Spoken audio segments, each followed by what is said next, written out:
Welcome, everyone, to the People Strategy Forum podcast. We're a show that guides leaders on how to elevate the workforce. We believe that people are at the heart of successful organizations, and a team member's well being, their rewards, career development, it's all essential to a happy and highly productive workforce. So, this show discusses the practical and effective leadership strategies for top executives, senior professionals, and talent managers overall. So first, I would love to introduce to you our hosts for today. First of all, we have Howard Niswitz, and he's a seasoned compensation advisor and strategic HR consultant with over 30 years of experience. And then also today we have Shar Miller. Shar is a strategy skills consultant at the Strategic Thinking Institute and also here at CompTeam. She's a talent management strategist and career and entrepreneur transformation coach. So we're very fortunate to have her here today.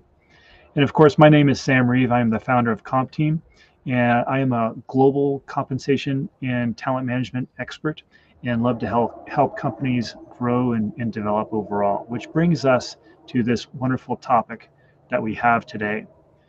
So today we're going to be diving into the Octopus Movement, the future of leadership with nonlinear thinking, with the founder of the movement, Perry Knoppert.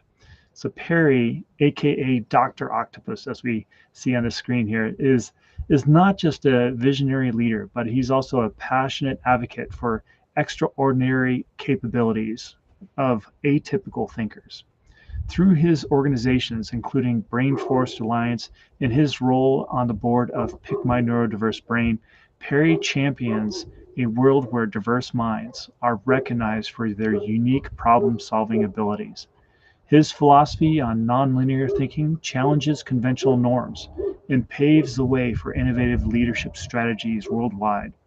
So join us today as we explore how embracing complexity in the diverse thought can lead to groundbreaking solutions in today's fast paced world. Perry's insights are sure to inspire anyone looking to harness the power of inclusivity and creativity in their leadership approach. So, without further ado, let's dive in to the topic here with Perry Knoppert. Hi, Perry. Hi, Sam. Hi, dog in the background. Nice to meet you all. That's right.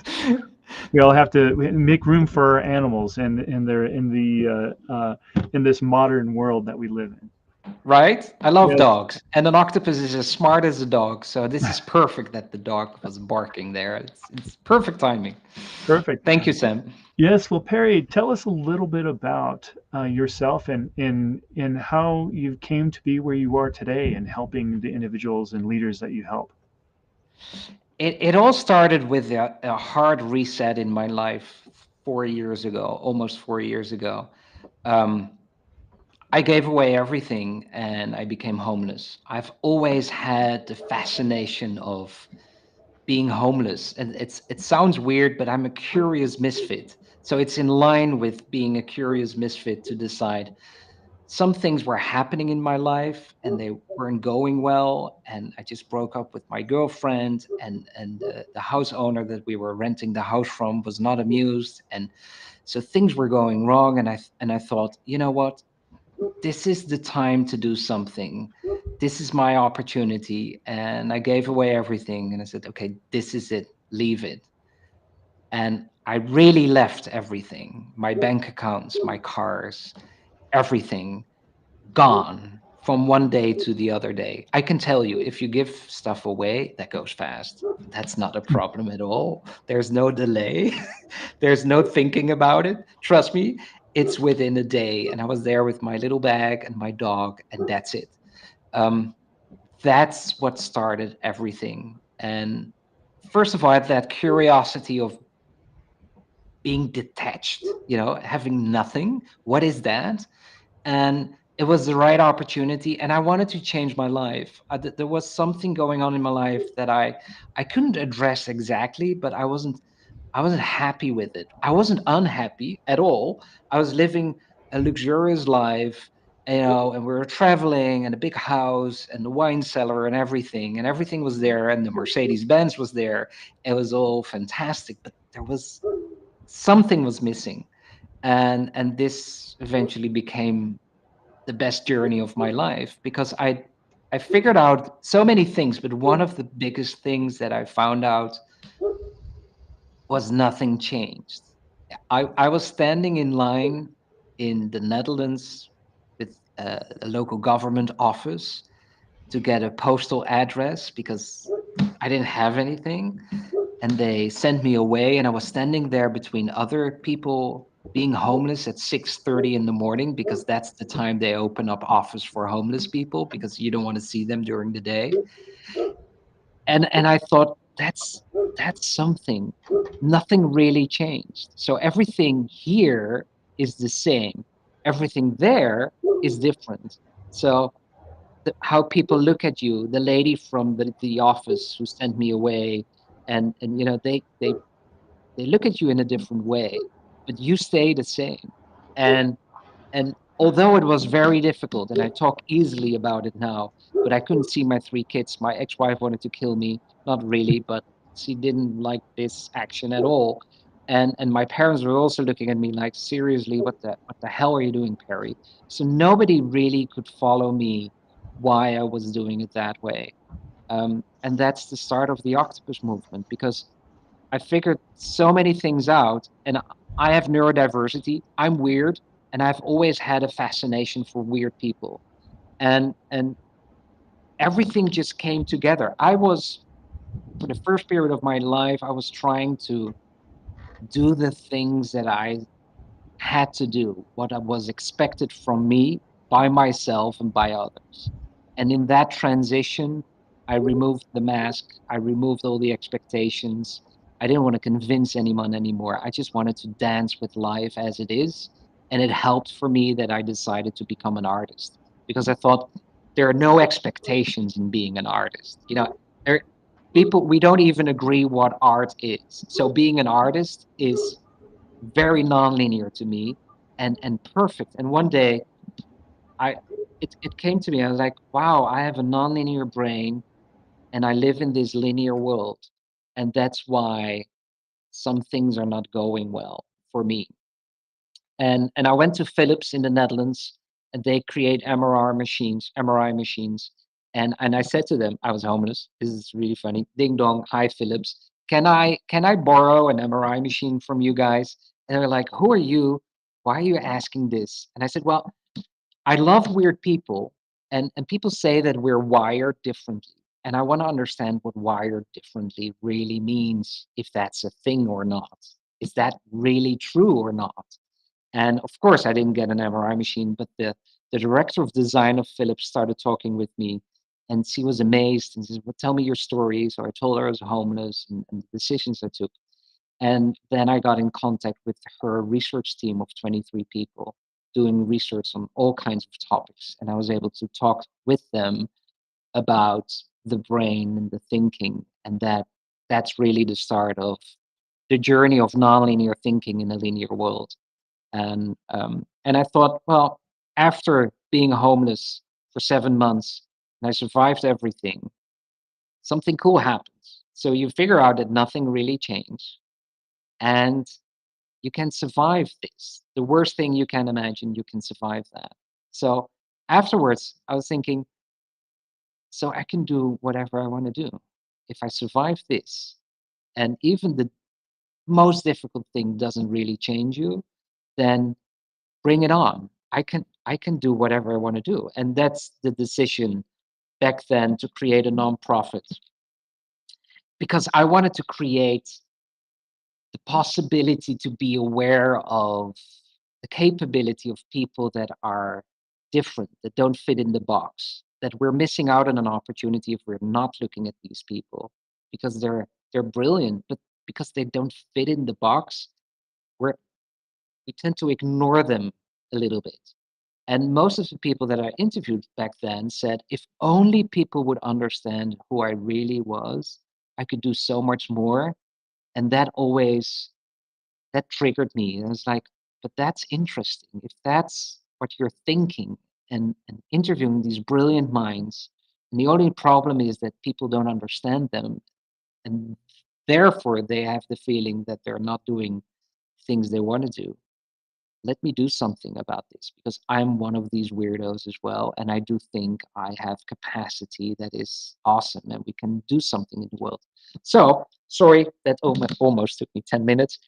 That's the journey and why the Octopus Movement. So No, but I think there's many big lessons in what you just t- told us. The first is transformation and just the process of transformation.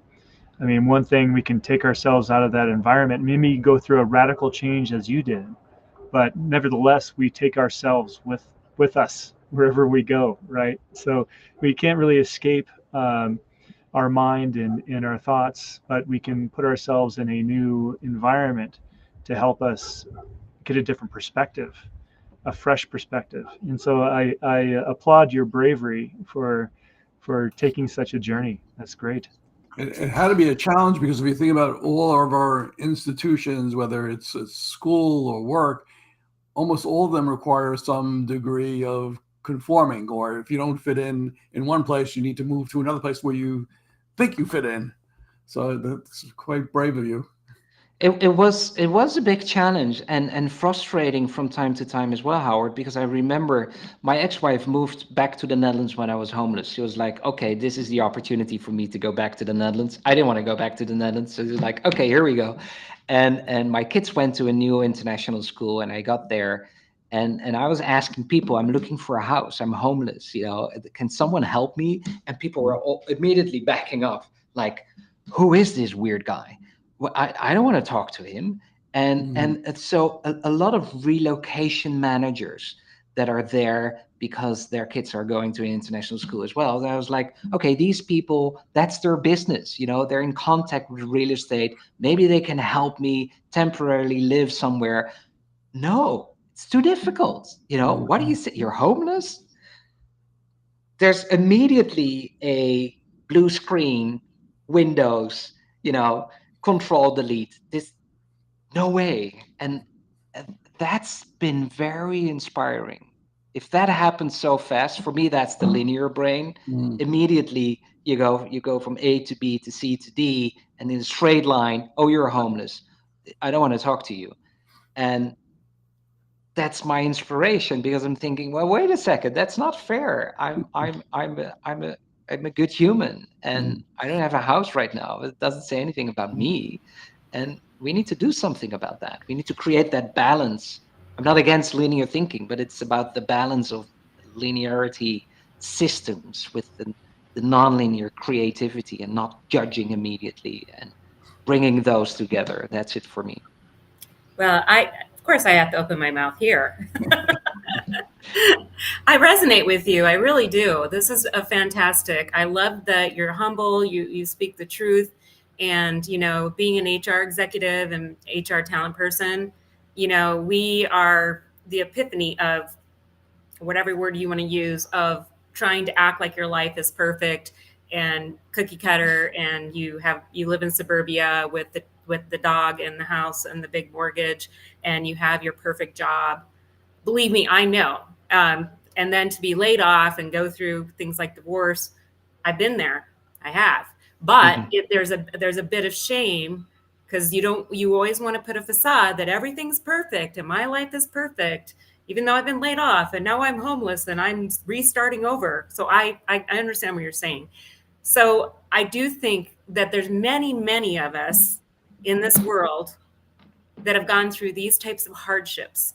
And what's struggling to me is that employers seem to look at professionals and expect that they have this perfect life that fits their cookie cutter of the type of professionals that they want to hire.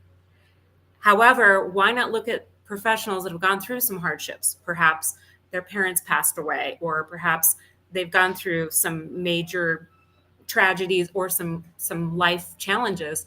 Don't you think that makes you a stronger person and more resilient, and perhaps a real asset to that organization? But it's like we're unable to talk about it. It's like this underlying secret.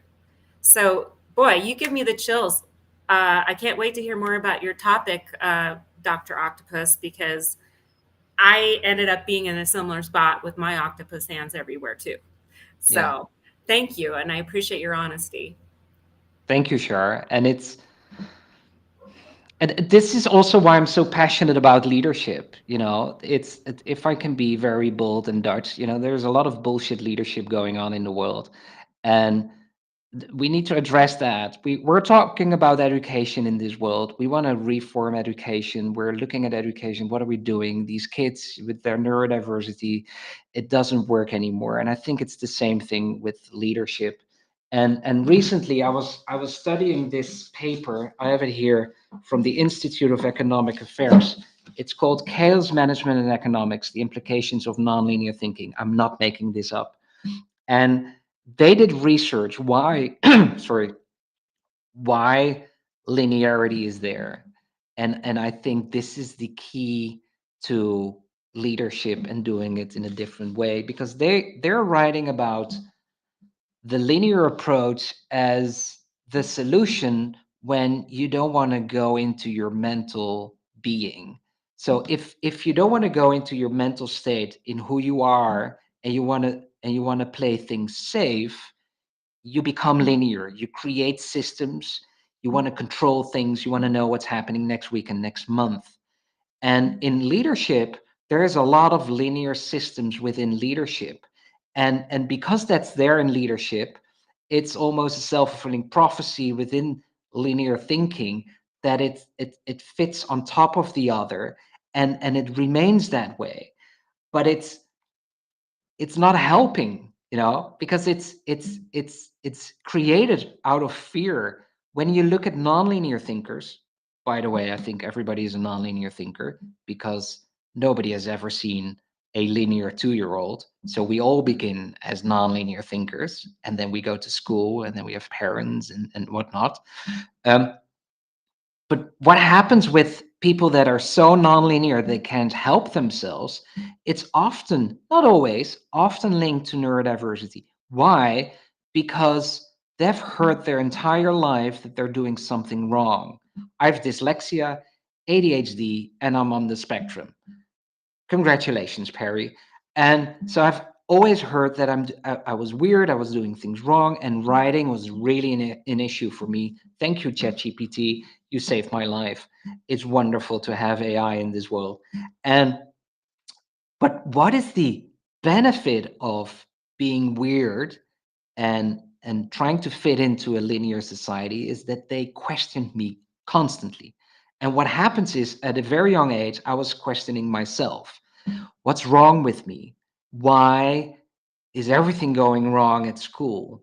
Because every time I write down something, and with dyslexia, I read a question and I'm convinced I'm reading it the right way, but I'm not. So I'm giving an answer that is not the answer to the question. It's not because I'm stupid. I thought I was stupid, but it's dyslexia who is changing letters in words where my brain is reading something else. So I've been constantly wondering what's wrong with me, and that I'm weird and there's something wrong with me. The benefit is from that kind of brain is that I don't mind going into my mental state of being. I'm not scared of that. And the positive side effect of that is that I can allow chaos to be in my life.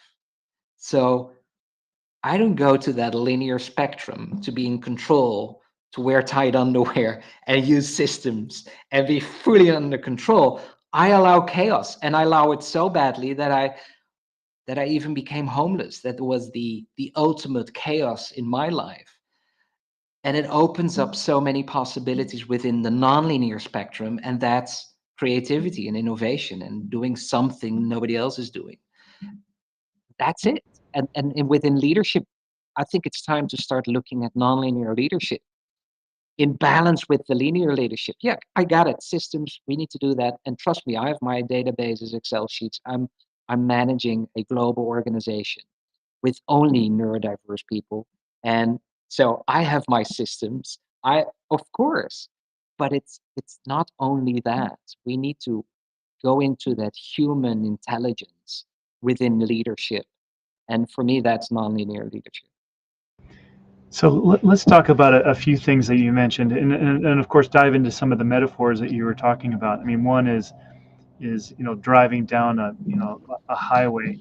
It's like if you're uh, sometimes the linear thinking, such as structured and rules and so forth, provide us the capability to move fast in a particular safe environment, like a freeway. We can drive 100 kilometers or faster, 100 miles per hour down a freeway, but it doesn't lead to a lot of sightseeing or innovative thinking overall. Sometimes we need to go off road, and when we go off road, we don't know what we're going to find. It's could be ruts, could be mud, could be rivers, streams, whatever. And I think that you've found the consequence of linear thinking in your experience of being homeless. As you mentioned, people looked at you, they were afraid to engage with you. They didn't. Often when we think of homeless people, we think of people that are takers. They take what they want to beg or take whatever they're given. We don't think that they have much to give, and I think that's one reason that people are afraid. And so that linear thinking can cause behavior that among all of us that is not conducive. And I think leaders can get stuck into that. So tell me, Perry, how do you help leaders transform from that linear thinking to that nonlinear creative mindset? I always say that you need to go to the space between thoughts. And sometimes people are looking at me like, what? What is, but that's how simple it is. So you see a homeless person, you have a thought immediately. Oh, he's a taker, and oh, he must be on drugs, and sometimes it is, but sometimes it isn't. And it's too simple to just judge like that immediately. You can be right, but you can be wrong. How do you figure out that space of right or wrong? You need to give it space. And I always talk about, I have my thoughts, and I'm isolated in thoughts as well sometimes, because we're so conditioned in our thinking that that's a linear construct anyway because of the conditioning. So for me, it's, how do you go there? How do you use nonlinear thinking? And nonlinear thinking isn't about wearing weird glasses, weird shoes, and being all creative on the outside, because that can be very linear as well. You know the kind of people I'm talking about, right? You see them and like, oh, they're so creative. But for me, that's also in a very linear way, maybe. It is about the space between thoughts. It's about quieting down the brain, basically. If you have a thought right now. We're doing this together. And for so many people, doing these conversations together means, what am I going to say next? I want to respond on what he's saying. What am I going to say to make an impression? That's how we're conditioned to do things together. But if you do it in a nonlinear way, then you just listen and you quiet down your brain and you look at the space between thoughts, and then something really cool comes up and you haven't thought about what you're going to say, and it just happens. And 9 out of 10 times that's more creative, more human, more intelligent, more interesting than that isolation of thought. So if people ask me, how can I do that? Go to the space between thoughts. And if you've never had a quiet brain, there's a simple exercise. Sit down, relax, okay, you're going to be in a meditative state of mind. And if you have never meditated, I don't want to be woo-woo here, but it's just relax, and be yourself.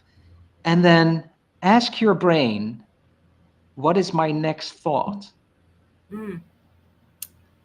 You will have the space between thoughts, because your brain is going to be, what is he asking? That's weird. Your brain cannot handle that. There is a nanosecond or a second, there is space when you do that. And then you start thinking, that's a weird question. Or, well, I can think about the sandwich that I'm going to eat. So it will come up, but it will not say to you what the next thought is. The only possibility is the next thought, and there's space between the question and the next thought, and that's the space between thoughts, and that's where the nonlinear thinking lies, in Oh, my I love it. opinion. Hey, I love that because I'm an overthinker, if that's a phrase, and I need that.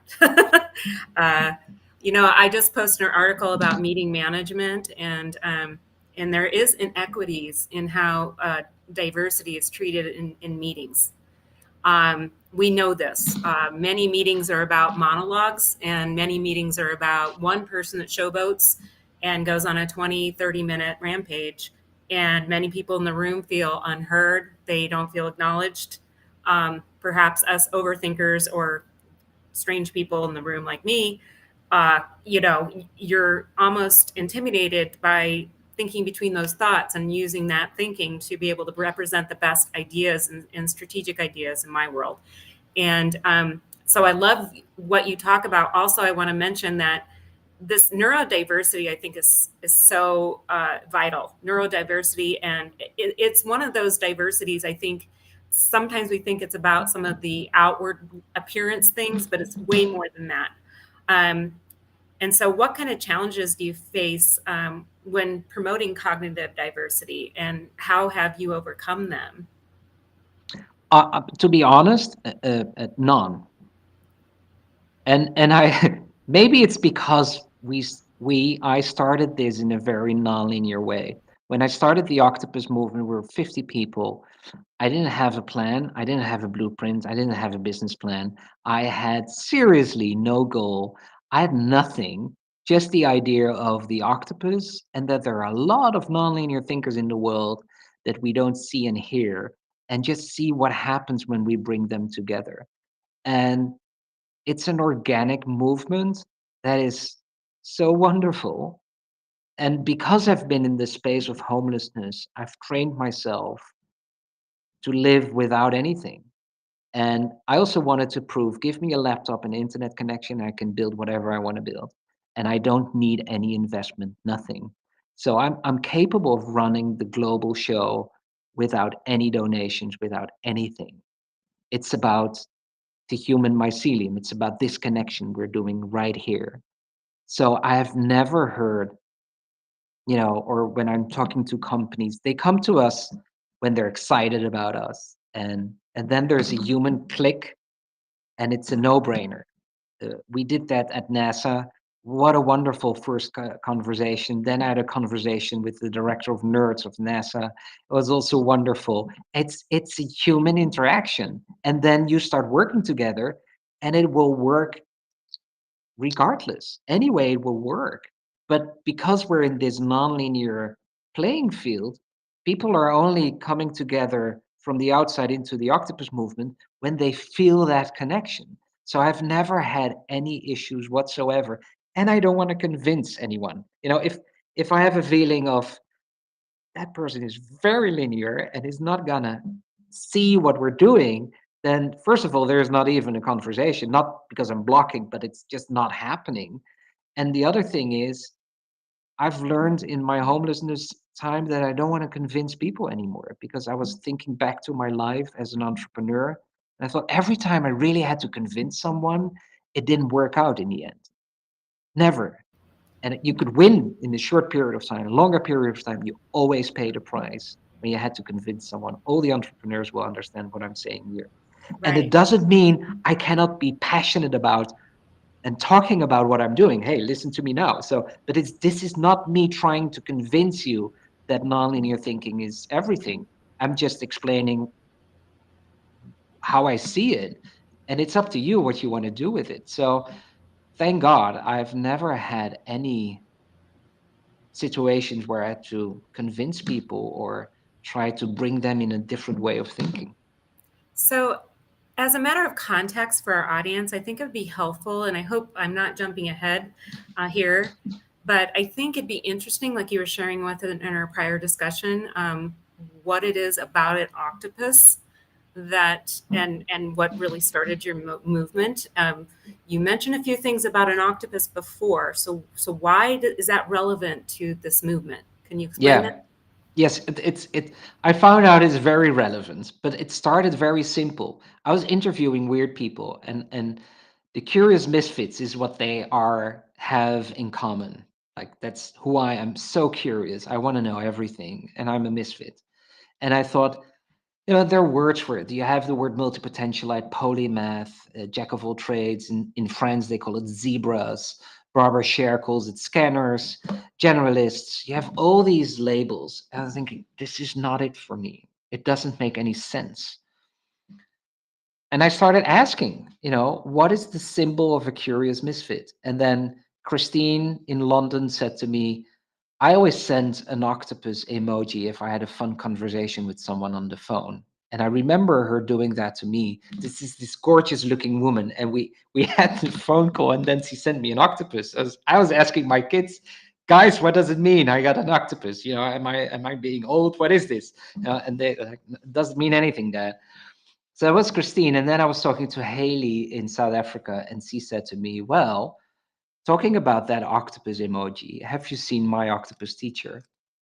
And I said, no, I haven't. So I watched it the same day, and that was spot on, because it's filmed by a filmmaker who gets into a burnout in the linear world, goes back home to South Africa, and I have a connection with that country. I've been there many times, and he went swimming in ice cold water to get back in his conscious mind.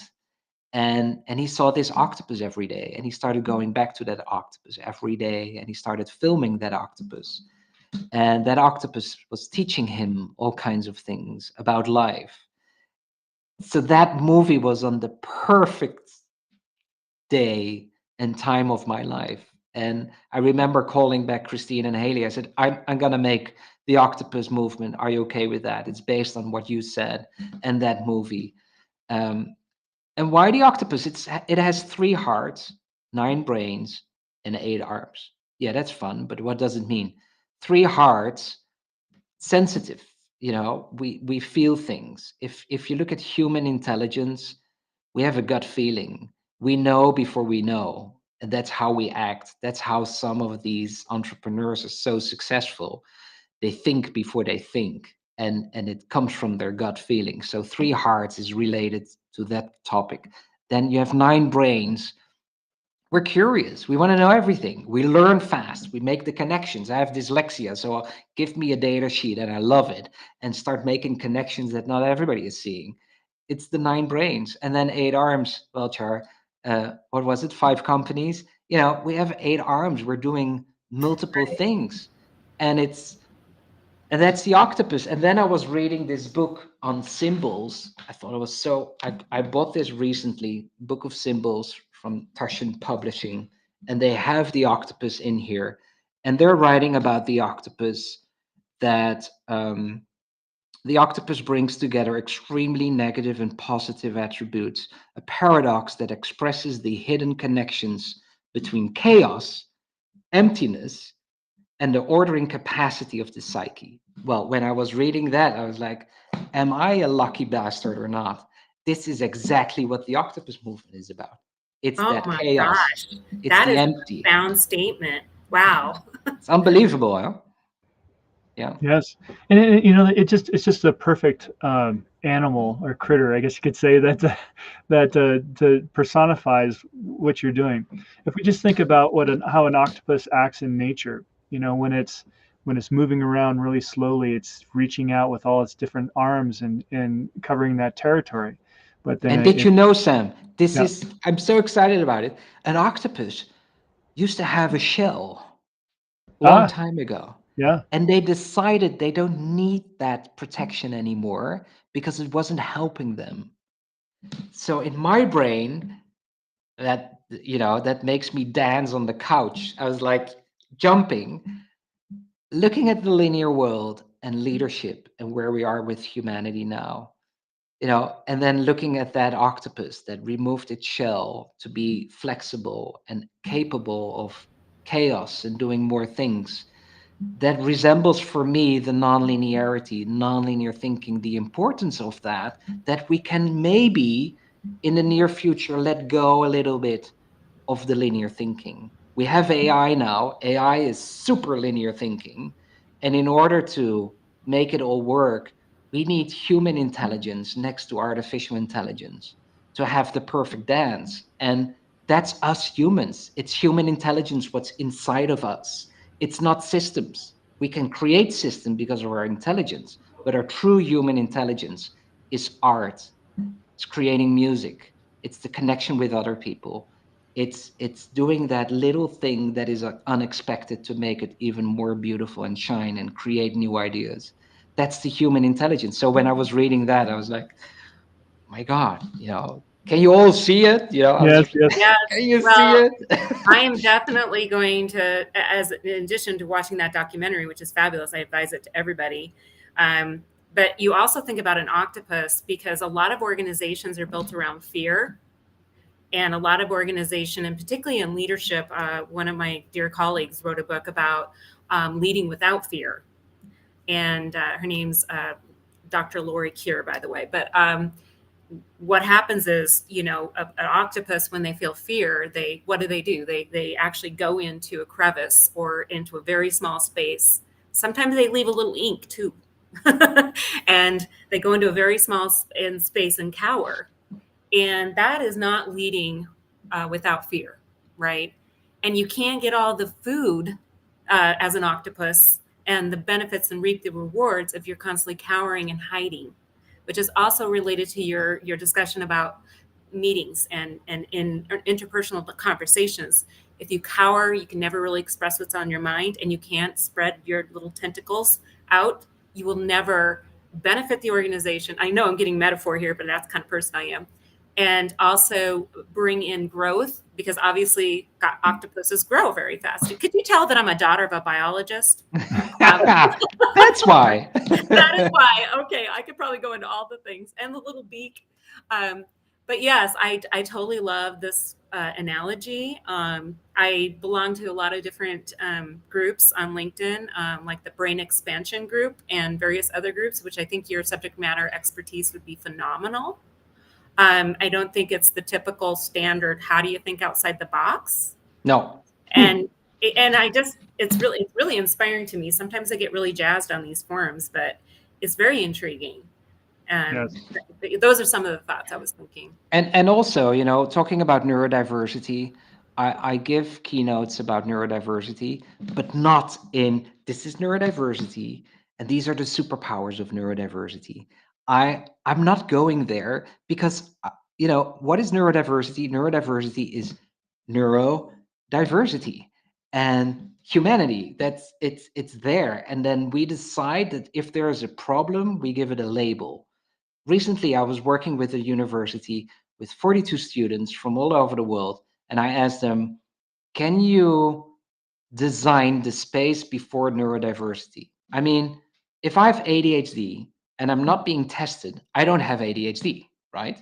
And I only get tested when there's a problem. If I don't have a problem, I never get tested, and I don't have ADHD, but I do have ADHD. This is weird. This is the linear approach of neurodiversity. So how do you design the space before neurodiversity, before there is a problem, and still your brain is different from the rest? And why is it that for some people it's not a problem and for some people it is a problem? That is fascinating for me. And I hope that people will start looking at it in a different way, because I gave a keynote at the biggest bank in the Netherlands, and they said to me, oh, Perry, we're so proud. We're hiring people with autism. I was like, oh, God. And I said, how did that go? Well, not very good. They all leave again. No shit, right? It's that's what's happening. It's not working. Yeah, but it's not about we're hiring people on the spectrum. We're hiring people, and it would be wonderful to get away from the system thinking and really open up your eyes and see what's possible. And I have a management team of 28 people in the movement. 27 of them are neurodiverse. I have a lot of people on the spectrum, and a lot of things are going on. And I know this is not the easiest journey, and I get it that linear thinking is the best way to manage a whole bunch of people. I get it. But the beauty, what is happening in our team and the results that we're getting, that's awesome. And I think a lot of companies and organizations can be very jealous of that. And is it difficult to manage? Yeah, because we're all trained in that linear management system. If you let that go a little bit and you go in between the thoughts, then more is possible. But sorry, I get all excited about these topics. So I want to No, share, talk. no, I understand, but let's dive into that a little bit more. Let's talk a little bit more about organizations such as like NASA is interested in this in this movement and what it can do for them. You just brought up a very good point that you know linear and nonlinear thinking need to work together and to really get some of these best outputs. And as you can see, NASA is a great example of that. And the linear thinking creates these great system manuals and processes and procedures that can be used in the launch process and in doing the mission. But then things happen, right? Out in the wilderness out there, and they need to take action that is perhaps not in the manual, and that's where that nonlinear thinking comes in and champions. So, can you tell us a little bit about that dance between how companies can take advantage of both linear and nonlinear thinking in that capacity? I will, but before that, let me tell you a little story with NASA, which I was so happy to give a keynote there for more than 300 people, because I always talk about NASA in my other keynotes. Because during the space race, NASA went to a consultancy agency and said, "We're looking for the most creative, brilliant minds on the planet. Where can we find them?" And they did a big research, and they found out that the 3 to 5 year olds, 98% of them are creatively brilliant, 3 to 5 years old. And they did research on adults with the average age of 32. They interviewed 180,000 adults, and only 2% of them were creatively brilliant. And they discovered this during the space race because they want to go to the moon and they needed clever brains. So, therefore, we've created the think tank within the Octopus Movement. So we bring these nonlinear thinkers from all over the world together. We've created a system that works for these nonlinear thinkers. It's design thinking, but then in a different way, in a nonlinear way. It goes very fast. It only takes 50 minutes. It's complete chaos. It drives people nuts. There are a lot of questions. There's even sound. It's like ding, ding, ding, ding, ding, ding, ding, and questions, and everything is happening. And people are like, what the hell? I need to hurry. And then these 50 minutes are gone. And we have like 350 ideas, and we can write a white paper, and we're done in a few days. We can do so much in such a short period of time, which is complete different thinking. So when we bring 40 people together, 95% of the people are neurodiverse. So we have bipolar, dyspraxia, autism, everything is there. So it goes in all directions. And some people are like, I can't handle the sound. And some people can't handle the fast imaging that's going on. But the thinking is awesome. And the ideas that pop out of that is fantastic. And Joe Dispenza is always saying that 90% of our thoughts are always the same thoughts every day. So if you go with your company on a management retreat on Friday afternoon, so everybody's wearing something else, shorts and t-shirts, and let's brainstorm together, it's not working because these people are thinking the same things every day. It's not working. And you also don't want to have 90% of your company being all crazy nonlinear. So this think tank really works. And you can dive into that. We've been in Forbes magazine about this. We help startups, we help companies, we're helping NASA now with this. Jump in, tell me your problem, we're solving it. Tell me your issue. And it's so cool that people in the think tank they don't even know what we're looking for. So we change the questions, and people in the think tank sometimes don't even know which company it is, what the problem is. We just ask to think differently on topics, and we use that and we bring that together in a different way and write a white paper. That's what we do, and we're super excited about this because it's fast. It's super fast. And these people that are doing this are the people that are being ignored because they're too weird. And now they're celebrated by NASA, startups, education, because they created the perfect solution for something.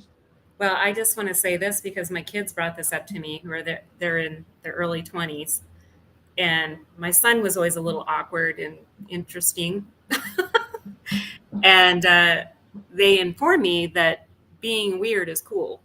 Being a nerd is very cool, Mom. I mean, get with the program. You think you're just this typical, professional.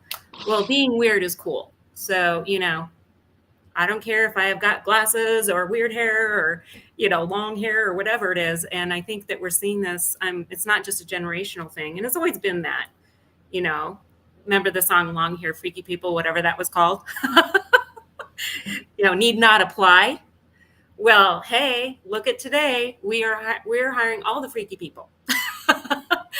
You know what I did once with my kids? I took a high school picture and I showed my kids, and we went on Facebook to see everybody, like, what is everybody doing? It's so much fun. And I discovered that the cool kids back then are not the cool kids at all. Right. They're living a very Karen and Bob life. And the weirdos that were in high school, they're the ones traveling the world. They're the ones that are producing things. They're the ones that are creating awesome things, living abroad, doing amazing stuff. And it's so interesting because me as well, back in the days when I was in the high school, that's the cool group. They were all good looking and successful, and their parents were rich, and they were the cool ones. No, they were not. The weird ones are the cool ones. And I love doing that with my kids because they're like, yeah, it's good to be cool. It's good to be weird, and I have some weird kids myself. So they were very happy with that exercise. I think it's good to be you, right? You got to be yourself. Exactly. It's It good to reminds be me of authentic you. It reminds me of the movie Back to the Future. Yeah.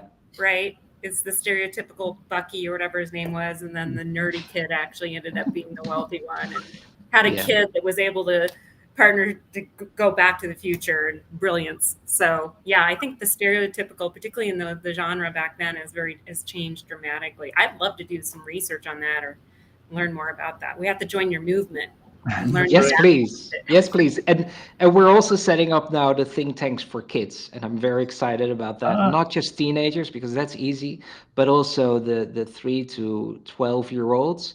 We're partnering together with an organization in San Francisco where we've created something very cool for these kids to be a member of the global think tank to solve issues in hunger, homelessness, climate change, well-being, and education.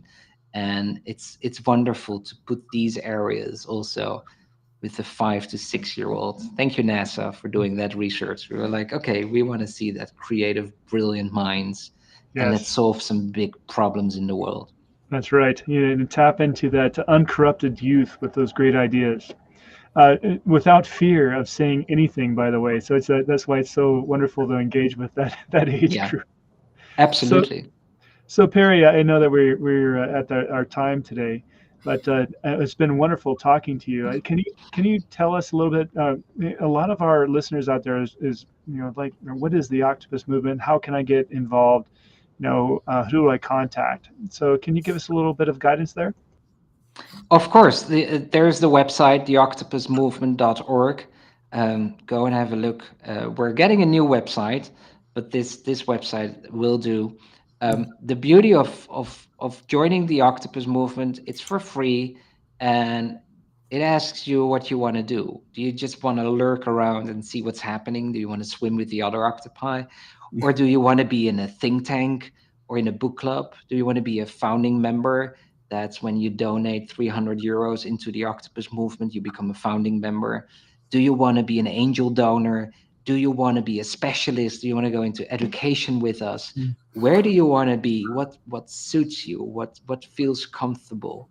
And in September, we will start the new series of Meet the Other Octopi. It's an online event every other week on Wednesday where people can meet the other octopi, and you don't have to be a member of the Octopus Movement. Just, go in that Zoom meeting for an hour. We have a special guests who prepare 4 to 5 questions. We have breakout rooms. People are meeting each other. That's the human mycelium. That's the network. And this is what it's about. It's about these connections. It's about together, and not in a linear way, but in a non-linear way. And that means no rules, no questions, just connecting and feeling your gut feeling in how it works, and do the best thing. Well, what a fun conversation. I'm looking forward to getting involved. So thank you so much, Perry. Thank you so much, Sam. Thank you, Sharon. Thank you, Howard. Really, You're welcome. Thank really you. nice meeting you. I definitely think, I see you've already sent me an invite, so on LinkedIn, and so I encourage everybody to look you up. Yay, please do. And I'm also on pickmybrain.world. This is a platform where you can pick someone's brain. So anyone who wants to hang out with me for 20 minutes on Zoom can just go to Pick My Brain, book me. It's also for free. It's about the human connection. It's about meeting each other, having a conversation. So I'm always available. I love talking to people all over the world and exploring what we can do and connect the dots. That's what excites me the most, to be honest. Great. Well, thank you, all our listeners out there, for tuning in to this great conversation with Dr. Octopus, Perry. Thank you so much once again, and we'll see everyone next week